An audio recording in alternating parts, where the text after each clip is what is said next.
ሰላም ጤና ይስጥልን ተመልካቾቻችን ከአንከር ሚዲያ ዝግጅት ክፍል ያክብሮ ሰላምታችንን እናቀርባለን። የአቶ ታዬ ደንዳአን ሰሞንኛ የተወሰደውን እርምጃ በተመለከተ ከግል ጠበቃቸው ጋር ቆይታ ልናደርግ መስመር ላይ አግኝቻቸዋለሁ። ጠበቃና የህግ ባለሙያ አበራ ንጉስ ነው የአቶ ታዬ ደንዳአ ጠበቃ።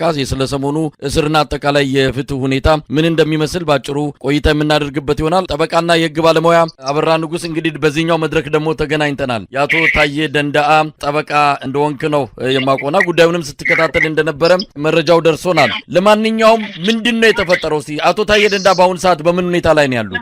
መልካም መሳይ፣ እንግዲህ አንተም እንደምትከታተለውና እንደምታውቀው አቶ ታዬ ደንዳአ አምና መንግስትን ሰላም እንዲያወርድ የጦርነት ፖሊሲው እንዲያከሽ ሀገርና ህዝብን ያስቀደመ መንገድ እንዲከተል መግለጫ ከሰጡ በኋላ ህዳር ወርና ታህሳስ ወር ላይ በተለይ ህዳር ላይ ወደ እስር ወደ ዘብጥ ያወርደዋል። እሱን ተከትሎ 3 ክስ ቀርቦባቸው ለ1 ዓመት ያክል በእስር ከቆዩ በኋላ በዋስትና የወጡ ናቸው። እነዚያ ክሶች ለማስታወስ ያክል አንደኛ ክስ የነበረው ህገወጥ የጦር መሳሪያ መያዝን ነው። ሁለተኛ ክስ የነበረው ከፋኖና ሸኔ ጋር የጽንፈኛ ኃይሎችና የጸረ ሰላም ኃይሎች ድጋፍ የሚሰጥ ንግግር ጽሁፎችን በመስጠት የሚል ነው። ሶስተኛ ክስ ደግሞ ህዝብና መንግስት የሚያጣላ ብጥብጥን የሚቀሰቅስ ጽሁፎችን በመዘርጋት የሚሉ 3 ክስ ተቀርቦባቸው እሱን ሲከራከሩ ቆይተው ለዓመት ያክል የሚሆን በሁለቱም ክሶች በተለይ ሁከትና ግርግርን ማስነሳትና የጸረ ሰላም ኃይሎችን ከፋኖና ሸኔ ጋር በተያያዘ ጸረ ሰላም ኃይሎችን የሞራል ድጋፍ በመስጠት ጦርነት ፖሊሲያቸውን በመደገፍ በሚለውን በተመለከተ የቀረባቸው ክስ ፌደራል ከፍተኛ ፍርድ ቤት ልደታ የጸረ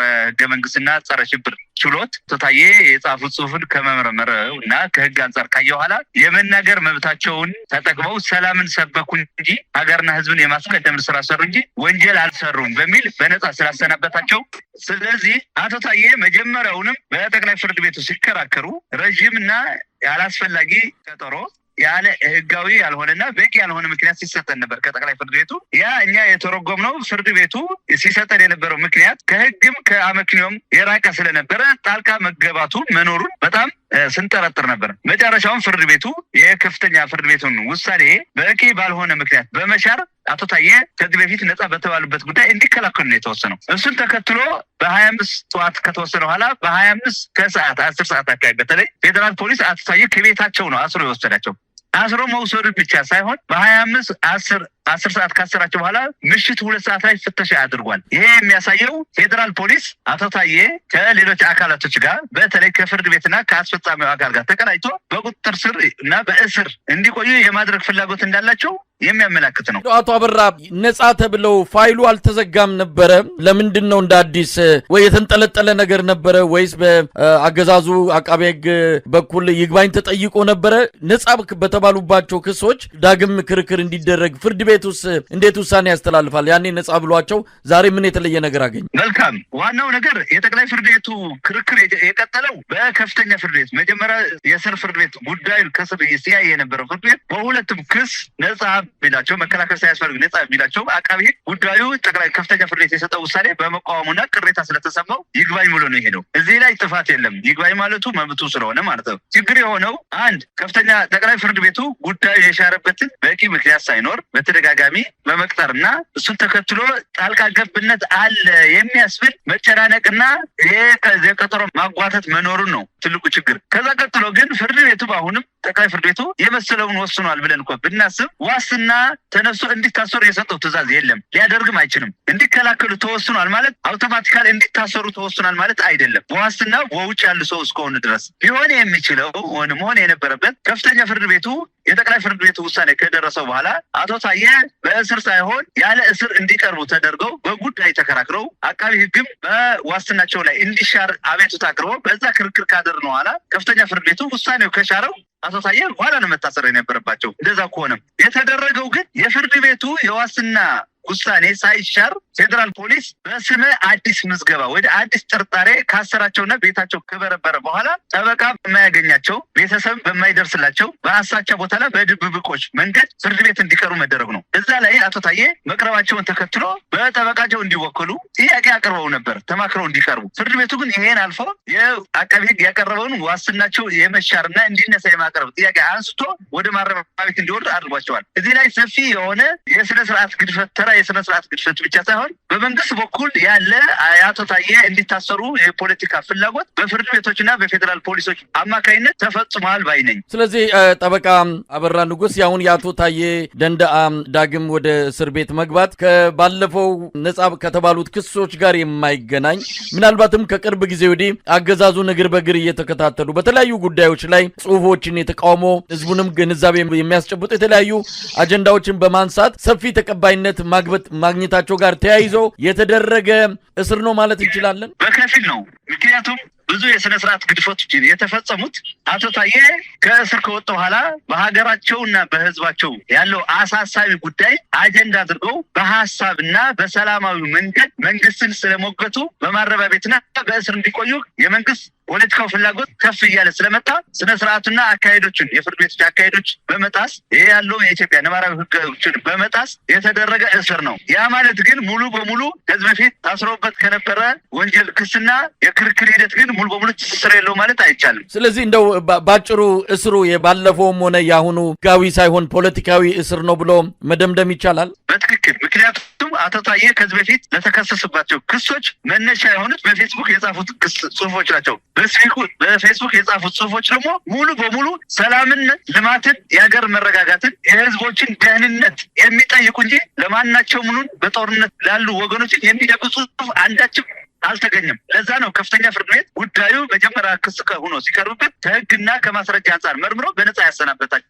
ከፍተኛ ጠቅላይ ፍርድ ቤቱ ግን ይግባኙ ሲመጣበት አንድ ያላግባብ ተደራራቢና የተራዘመ ቀጠሮ የሰጠበት ዋና ምክንያት ጫና ስለመኖሩ የሚያሳይ ነው ብዬ አምናለሁ በግሌ። ለዚህም ማሳያው የገለጽኩት ቀጠሮ በጣም የተራዘመ ቀጠሮ ተሰጥቶናል ውሳኔው ለመድረስ። ጠቅላይ ፍርድ ቤቱ ሲያቀርበው የነበረው ምክንያት አራተኛ ዳኛ ስለጎደለብን ነው ሲል ነበር። ሆኖም ግን ችሎቱ የ23 ዳኛ እንደነበረ የአራት ዳኛ የሚባል ችሎት በኢትዮጵያ ፍርድ ቤቶች አለመኖሩ በህግ አግባብ ስለማቅ ነው። ስለዚህ የአቶ ታዬ እስር ከህጋዊነት ይልቅ ፖለቲካዊነት ያመዘነ ህግና የህግ ተቋሞችን ፖለቲካ ጉዳዮችን ለማስፈጸም በመሳሪያነት ጥቅም ላይ የዋሉበት አደገኛ የኢትዮጵያ አሁን ካለችበት አደጋ ወደ እንጦርጦስ የሚወርድ መጥፎ ተሞክሮ ነው ብዬ ነው የማምነው። እንግዲህ ወደ አያያዙ ሁኔታ እንምጣ። በትናንትናው ዕለት እንደተሰማው ከሆነ ሊያመልጡ ሲሉ ነው የተያዙት የሚል ነገር ነው የተጠቀሰው። ነገር ግን ከቤታቸው መጥተው የጸጥታ ኃይሎች እያዋከቡ እንደወሰዷቸው ከቤተሰብ አካባቢ የተገኘው መረጃ ያመለክታል።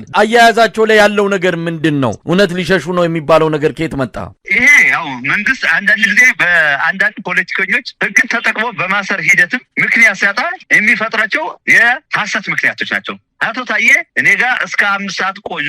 ጠቅላይ ፍርድ ቤት ክርክሩና ብይኑ እስክንሰማ በተለይ ውሳኔው እስክንሰማ ከዛ በኋላ በቀጥታ ወደ ቤታቸው ሄዱ። ቤታቸው መድረሳቸው ተደዋውለን በመሀልም ለሌላ ጉዳይ ተደዋውለን ቤቱ ነው ደውለውልኛል። ስለዚህ መንግስት አቶ ታዬ ከህግና የህግ ተቋሞች ተቅቦ ከማሰር በላይ እነዚህ ተቋሞች ህጋዊ ምክንያት ስለሌላቸው ህጋዊ ምክንያት ለማላበስ የፈጠራ ወሬ ነው። ለእሳቸው አይመጠንም ብቻ ከፋክትራ ብቻ ሳይሆን ከእውነታ አንጻር አቶ ታዬ በሀገራቸው ጉዳይ በህዝባቸው ጉዳይ ሁሉንም አይነት ዋጋ ከፍለው ለመታገል ቆርጠው የተነሱ ሰው እንደመሆናቸው መጠን የመሸሽም እቅድም ሀሳብም ኑሯቸው አያውቅም። ይሄ አሁን መንግስት የነዛው አልቧልታና ውሸት ነው። በትናንትናው ዕለት የሆነው ምናልባት ጠበቃቸውንም እንዳያገኙ ተደርጎ በጓሮ በኩል አንድ የሆነ ድራማ የተሰራበት ነገር እንዳለም ሰምተናል። እስቲ ትናንትና ምንድን ነው የሆነው? በግልጽ በተደረገ የችሎት ሂደት አላየንም። እንደሰማነው ከሆነ ጠበቃው አንተም አልተገኘህም። በጓሮ በኩል ነው የሆነ ነገር የሆነው ምንድን ነው? እስቲ እንደው ለተመልካቾች ግልጽ እንዲሆን። መልካም መሳይ፣ አቶ ታዬ በ25 ከሰዓት ከታሰሩ በኋላ በ26 ፍርድ ቤት ሊቀርቡ ይችላሉ በሚል እሳቤ ጉዳዩ ባለቤታቸውና ሌሎች ቤተሰቦቻቸው በፌዴራል ፖሊስ ነው እንዲከታተሉ መግባባት ላይ ደርሰን ነበር። በዛ መግባባት መሰረት ቤተሰቦቻቸው ለሌሎች በተለይ ባለቤታቸው ፌዴራል ፖሊስ ጋር ሂደው ጠዋት 26 የአቶ ታዬን ሁኔታ ሲጠይቁ አቶ ታዬ አሁን ከፌዴራል ፖሊስ አመራሮች ጋር በቢሮ እየተነጋገሩ ነው፣ ከሰዓት ልታገኟቸው ትችላላቸው፣ አሁን ግን ከእነሱ ጋር እየተነጋገሩ ነው የሚል የአሳሳች መረጃ ሰጧቸው። ከዛ በኋላ ግን በድብቅ ሌሎች በማያቸው መልክ የቀኑ 6 ሰዓት ላይ ማለት ሰው ከስራ ሊወጣ ቅርብ በሆነበት ሰዓት ላይ እንዲቀርቡ ተደርገዋል። ይሄ ያልተለመደ የድብብቆችና የፖሊስና ሌባ የችሎት አቀራረብ ነው። ዋነኛነት ይሄ የተደረገው ደግሞ አቶ ታዬ በህግ አማካሪያቸው በኩል እንዳይወከሉ ተማክረው እንዳይቀርቡ የተደረገ ተራ ሴራ ነው። እሱም ብቻ አይደለም። አቶ ታዬ ይሄ ሴራ ስለገባቸው ፍርድ ቤቱ በጠበቃቸው ተወክለው እንዲቀርቡ ከጠበቃቸው ተማክረው እንዲቀርቡ አቤቱታ አቤቱታ ቢያቀርቡ ፍርድ ቤቱ ይሄ አልፎታል። ፍርድ ቤቱ ይሄ ያለፈው በግል ተቋማዊ ፍላጎት ሳይሆን ከጠቅላይ ፍርድ ቤቱ የቀጠለ የመንግስት ጣልቃ ገብነት ስለከበደው ያችሁለት በልዩ ሁኔታ ስለከበደው ነው ብዬ ነው የኔ ግምት ያለኝ። ስለዚህ አካሄዱ ሙሉ አቶ ታዬን እንዴት እንሰራቸው በሚለው ፖለቲካዊ ውሳኔ እሱን ለማስፈጸም የተደረገ የመንደር ሴራ ነው ያለውና ይሄ ነው የሚመስለው። ለቤተሰብ ሸውደ፣ ለጠበቃ ሸውደ፣ ዳኛም በመውጫ ሰዓት አቅርበ የሚደረግ የፍትህ ሂደት ፍትህ ለማጓደል እንጂ ፍትህ ለማስፈል እንዳልሆነ ግልጽ ነው። እዚህ ላይ አንድ ነገር ልብ ልባል የሚገባው ጠበቃቸው ባይቡካ አቶ ታዬ በተከሰሱባቸው ከባድ ወንጀሎች መንግስት በተከላካይ ጠበቃ ተወክሎ እንዲከራከሩ ተከላካይ ጠበቃ የመወሰን ግዴታ እያለበት ይሄ ታልፎ ነው የተፈጸመው። ስለዚህ ሁሉም ነገር ስራ የተሰራው ፖለቲካዊ ውሳኔ አቶ ታዬን የማሰር ፖለቲካዊ ውሳኔ የማስፈጸም እንጂ ፍትህን የማስፈል ስራ አይደለም። እንደው ጠበቃ አበራ ፍርድ ቤት ዳኞች ምንድነው አሁን የሚሉት? ይሄ እንግዲህ የፖለቲካ ሴራ ነው ዳኞች የሚለው ነገር ይቅር፣ ሀገሪቱን የፍትህ ሁኔታ በደንብ እንረዳዋለን አሁን ያለበትም። እንደው ዳኞች ይሄንን ነገር ሲያደርጉ ነገ ከነገ ወዲያ ለእናንተ ለጠበቆች ምን ምላሽ ሊሰጡ ነው? በእንደዚህ በሸፍጥና በጓሮ የሚደረግ የፍትህ ስርዓት ምን አይነት እንደምታ እንደሚኖረው ነገ ከነገ ወዲያ ለእናንተ ምን ሊሏችሁ ነው? መልካም እንግዲህ ፍርድ ቤቶች እንደ ተቋም ሁሉም ችሎቶች ደግሞ እንደ ችሎት ወይ ደግሞ በአንዳንድ በሁሉም ጉዳይ ሳይሆን እነዚህ ፖለቲካሊ ሴንሲቲቭ የሆኑ መንግስት በሰላማዊና ህጋዊ መንገድ የታገሉትን አካላቶች ለማሰር በሚያደርገው ጥረት ፍርድ ቤቶች፣ ሌሎች የፍትህ አካላቶች እና የህግ አካላት ተባባሪ በሆኑ ቁጥር አገሪቱ በህግ ማስፈጸም በተለይ ደግሞ ሌሎች ሰላማዊ ትግሎች ታግለው አገርንና ህዝብን ለማዳን የሚያደርጉት ጥረት በጣም የሚያኮላች ተስፋ የሚያስቆርጥና ከዛም አልፎ ተርፎ የትጥቅ ትግል አማራጭ ያደረጉ ወገኖችን ትክክለኝነትን የሚያረጋግጥ ሆኖ ሊገኝ ስለሚችል ከዚህ ተግባራቶች ሊቆጠቡ የሚል መልእክትና እንድምታ ነው እኔ የምረዳው። እንደው በመጨረሻው ምንድነው የሚጠበቀው? እንግዲህ አቶ ታዬ አሁን ወደ ቅሊንጦ እንደወረዱ ነው የሰማነው። ምናልባት በአካልም አግኝተው ከሆነ ምንድነው እያሉ ያሉት? ቀጣዩ በእናንተ በኩል ሊደረግ የሚችለው ነገር ምንድነው? መልካም ቀጣይ በእኛ ሊደረግ የሚችለው እንግዲህ የጠቅላይ ፍርድ ቤት ውሳኔ ተከትሎ ቅሬታ አሉ። እነዛ ቅሬታዎችን ህጋዊ ስርዓቱ ተከትሎ ለሰበር ይግባኝ ማለት ነው ውሳኔውን ለመሻር ጥረት ማድረግ ነው። በማስረጃና በህግ ክርክር እናደርጋለን። ከዛ ባለፈ አቶ ታዬ ባያያዛቸው ብዙ መሰረታዊ የሚባሉ የሰብአዊ መብት ጥሰቶች ተካሂደዋል። እነሱ ለሚመለከታቸው አካል በተደራጀ መልኩ የማቅረብ ነው። ከዛ አልፎ ተርፎ አቶ ታዬ እስካሁን አላገኘኋቸው። ምክንያቱም ትናንት ወዲያ ተያዙ። ትናንት ወዲያ ከሰዓት ስለተያዙ የተጠርጣሪ ወይ ደግሞ እስረኛ የሚጠይቅበት ሰዓት አልፏል። ትናንት ሄድኩኝ። ትናንት ደግሞ ፖሊስ ያለው ውስጣዊ አሰራር ሰኞ ሮብና አርብ ነው መጠየቅ የሚችለው ጠበቃ ደንበኞችን መጠየቅ የሚችለው። በዛ ምክንያት አልጠየቋቸው። ዛሬ ደግሞ እንዳልጠይቃቸው ወደ ቅሊንጦ ወርደዋል። ስለዚህ አቶ ታዬን የማግኘት ሂደት ነገ ነው የሚሆነው። ከነገ በኋላ ለሁኔታ ከሳቸው እነጋገራለሁ። ቀጣይ የሚደረጉ በተለይ የፍርድ ቤት ክርክሮችን እንደ ጠበቃ አጠናክሮ ለሚመለከተው ፍርድ ቤት ይግባኝ በማለት ክርክር ይደረጋል ነው። ከዛ ባለፈ ግን አቶ ታዬ አሁን ለሰኔ 30 ነው የተቀጠሩት። ሰኔ 30 የተቀጠሩት በእነዚህ ሁለት ጉዳዮች ብቻ ሳይሆን በዋስትና በውጭ ሆነው ጉዳዮች ሲከራከሩ በነበሩበት ጊዜ ነው። ያ ማለት አንድ ሰው ረጅም ቀጠሮ ሊሰጠው የሚችለው በዋስትና ሲወጣ ነው። አሁን ግን በእስር ስላሉ ያ ከዚህ በፊት የተሰጠው ረጅም ቀጠሮ ማጠር አለበት ብዬ አምናለሁ። ስለዚህ ተሰብሮ ጉዳዩ አጥሮ ክርክር እንዲደረግ ሌላ ለአሁኑ ለከፍተኛ ፍርድ ቤት ማመልከቻ የመጻፍ ሂደትም ይመጣል ማለት ነው። እነዚህ ናቸው እንግዲህ ለወደፊቱ ሊደረጉ የሚችሉ ጉዳዮች። በጣም ነው የማመሰግነው ጠበቃና የህግ ባለሙያ አቶ በራ ንጉስ፣ የአቶ ታዬ ደንደአ ጠበቃ፣ ለሰጠህን ማብራሪያ እግዜር ይስጥልኝ። እኔም አመሰግናለሁ መሳይ።